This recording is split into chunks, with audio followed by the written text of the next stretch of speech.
নওশাদ সিদ্দিকী বলছে যারা ভয় পাচ্ছ এসআইআর নিয়ে এবং যারা বিষ খেয়েছো গলায় দড়ি দিয়েছো তাদের ব্যাপারে নওশাদ সিদ্দিকীর কিছু বক্তব্য গুরুত্বপূর্ণ, সেটা শোনা যাক। কি বলছে নওশাদ সিদ্দিকী? যারা ভিডিওটা দেখছো তারা চ্যানেলটাকে অবশ্যই সাবস্ক্রাইব করো এবং ফেসবুক পেজ থেকে যারা দেখছো পেজটাকে ফলো করো এবং ভিডিওতে লাইক দিতে ভুলো না। চলো নওশাদ সিদ্দিকী কি বলছে দেখে আসি। বিজেপি আর তৃণমূল মিলে এসআইআর কে আতঙ্কের এসআইআর হিসাবে পরিগণিত করার চেষ্টা করছে।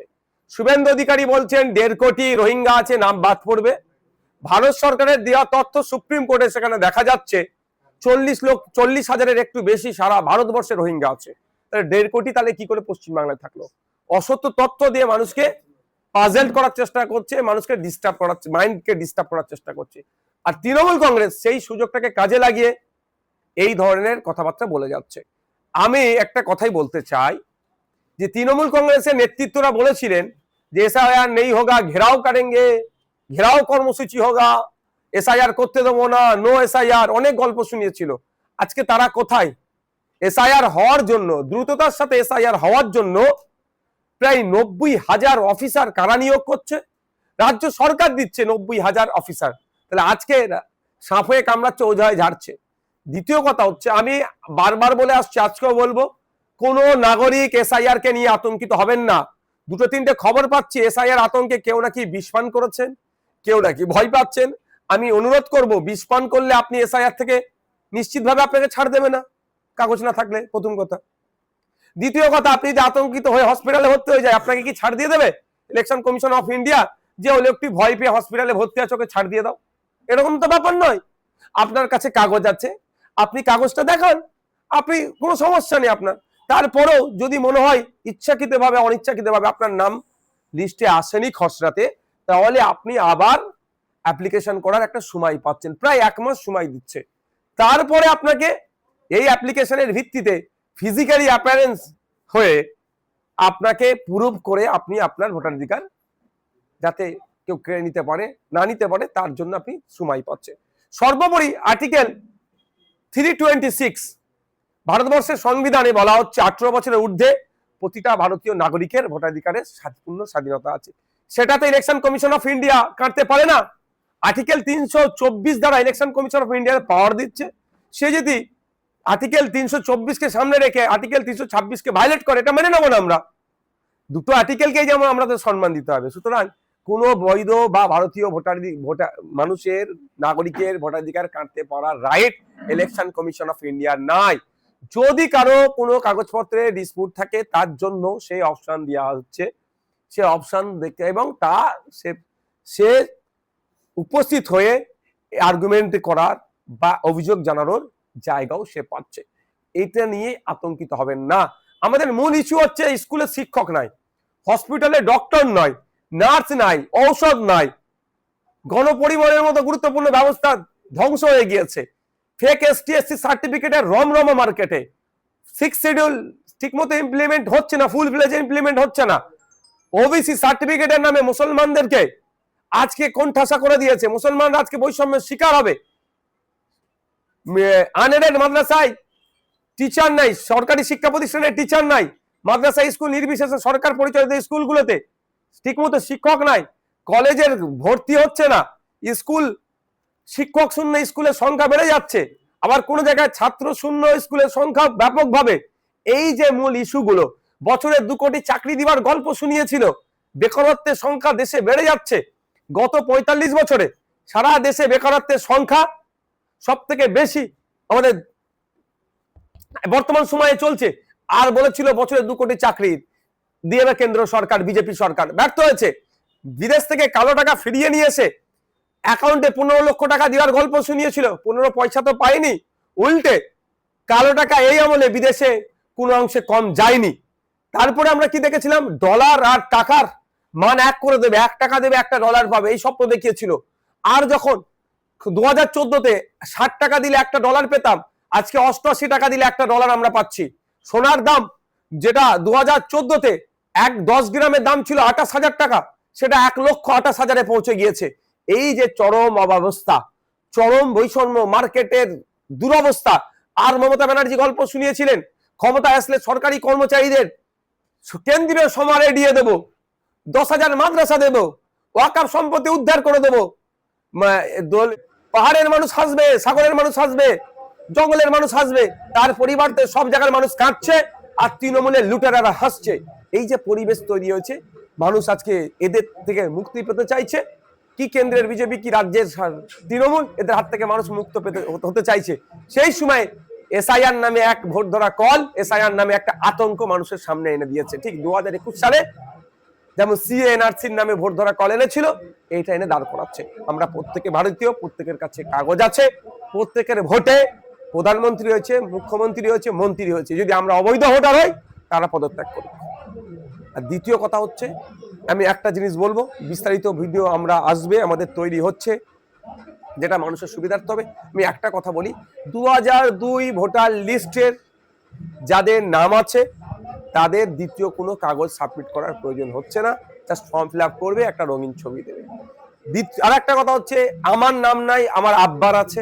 2002 ভোটার লিস্টে আমার বাবার আছে, আমার যত আছে সব আমার দাদুর ক্ষেত্রেও প্রযোজ্য হচ্ছে। এবার 1987 থেকে 2004 এর মধ্যে ভোটার লিস্টে নাম নাই, তাহলে তাদের নির্দিষ্ট একটা ডকুমেন্টস চেয়েছে। সরি, 1987 সালের আগে যাদের আছে তাদের শুধু নির্দিষ্ট তার শুধু ডকুমেন্টস চেয়েছে। 1987 থেকে 2004 তার পরিবারের একজনের পিতামাতার মধ্যে, 4-এর পরেও নির্দিষ্ট গাইডলাইন দিয়েছে। সুতরাং এতে ভয় পাওয়ার, আতঙ্ক হবার কোনো জায়গা নাই। আমি বিগত দিনে বলছি, আবারও বলছি, বুথ লেভেল অফিসার নিয়োগ অলরেডি হয়ে গিয়েছে। আপনারা আপনাদের বুথ লেভেল অফিসারটা কে দেখুন আগে, তৃণমূলের চামচা, তৃণমূলের নেতা, না সত্যিকারের বুথ লেভেল অফিসার। কারণ এই অফিসারগুলো মমতা ব্যানার্জি দিয়েছে, রাজ্য সরকার দিয়েছে। কাকে দিয়েছে দেখতে হবে। কদিন আগে মাল্লাতে দিয়েছিল, দেখলাম তাকে সাসপেন্ড করে দিয়েছে। এই ধরনের যদি হয়, তাদের এগেনস্টে ইলেকশন কমিশনের আমাদের ওয়েস্ট বেঙ্গলের সিইও যিনি আছেন তার কাছে কমপ্লেন দিন, বা আমাদেরকে জানান, আমরা কমপ্লেন করবো, তাকে মধ্যে সরাবো। স্বচ্ছ লোক ভাবে, স্বচ্ছতার সাথে হোক, স্বচ্ছতার সাথে এসআইআর হোক। রাজনৈতিক এসআইআর আমরা বিরুদ্ধে, কিন্তু সংবিধানকে সামনে রেখে এসআইআর যেটা হবে তার আমরা প্রয়োজন আমরা সহযোগিতা করব। যে অফিসার আসবে তার নাম, ফোন নাম্বার, সে কোন ডিপার্টমেন্টে চাকরি করে, তাকে যে এসআইআর এর জন্য নিযুক্ত করা হয়েছে তার ডিটেলসটা আপনারা ছবি তুলে রাখুন। আর যখন আপনারা এই ফর্ম ফিল আপ করে জমা দেবেন, সেই সময় আপনারা একটা কপি নিয়ে রাখুন। তারপরে দেখছি কোনো অফিসার যদি কাউকে ডি ভোটার বানায়, তার বিরুদ্ধে আইনি লড়াই চলবে, তাকে আইনের মাধ্যমে ছেড়ে কথা হবে না। এবং ইলেকশন কমিশন অফ ইন্ডিয়া যদি কাউকে ডি ভোটার করে দেয়, কারণ ভোটাধিকার যদি কেড়ে নেয়, সংবিধানের 326 নম্বর আর্টিকেল যদি ভায়োলেট হয়, তাহলে ইলেকশন কমিশন অফ ইন্ডিয়ার বিরুদ্ধে আইনি লড়াই চলবে, মাঠে ময়দানে লড়াই চলবে। এটা নিয়ে অযথা কেউ আতঙ্কিত হবেন না। আপনারা এই 2002 ভোটার লিস্টের নাম কোথায় পাবেন?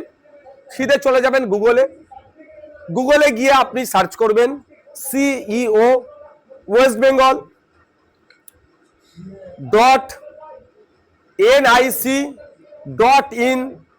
.nic.in/roll ROLL, তারপরে ডিস্ট্রিক্ট মতো উল্লেখ আছে। তা না হলেও যারা ভয়েস সার্চ করে, তারা ভয়েসেও যদি বলে, ওই গুগলে গিয়ে টাইপ না করে, অনেকে টাইপ করতে পারে না, তারা গিয়ে ভয়েস সার্চ করবে 2002 ভোটার লিস্ট ওয়েস্ট বেঙ্গলের, দেখবেন দিয়ে দেবে লিঙ্ক।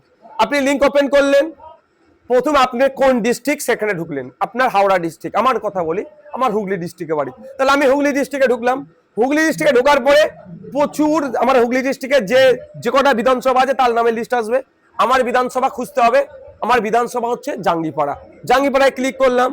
তারপরে কি, আমি কোন বুথে আমাদের ভোট দান হয়, বুথ ধরে এখন হবে মিলবে না, কারণ আমাদের বুথ নাম্বার বর্তমানে মনে হয় 92 হয়েছে। আর আমার আব্বাজি, আমার পিতামাতা যখন 2002 ভোটার লিস্টে দেখলাম আমি 75 নম্বর বুথে, তাহলে মিলবে না। তাহলে আমাকে কি খুঁজতে হবে? ভোট পোলিং স্টেশনের নাম, not polling station number or part number. আমরা খুঁজবো কি, কোন স্কুলে বা কোন জায়গায় ভোটটা দেয়, সেই স্কুলে ক্লিক করবেন, দেখবেন পুরো ওই বুথের 2002 লিস্ট চলে আসবে। সেখানটা আপনি ডাউনলোড করে নিন। আপনি ডাউনলোড করে দেখে নিন আপনার নাম আছে, আপনার মায়ের নাম আছে, বা মাতা পিতা কারো একজনের নাম থাকলেই হয়ে যাবে। 1 নম্বর কথা। দ্বিতীয় কথা, দেখবেন এপিক নাম্বার থাকুক আর না থাকুক, আপনারা কেউ চিন্তা করবেন না। নামের একটু বানান ভুল আছে, আপনারা কেউ চিন্তা করবেন না।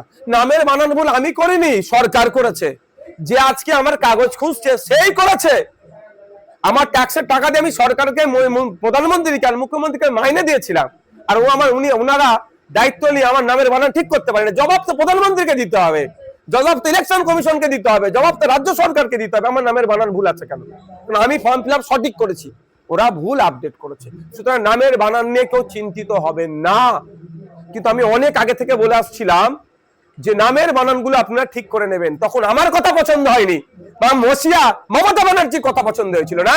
উনি বলেছিলেন এসআইআর করতে দেবো না, ওনার আদরের দুলাল অভিষেক ব্যানার্জি বলেছিলেন নো এসআইআর, ওদের কথা বিশ্বাস করে নিয়েছিলেন না। আজকে বিশ্বাস হচ্ছে তো আমার কথাটা?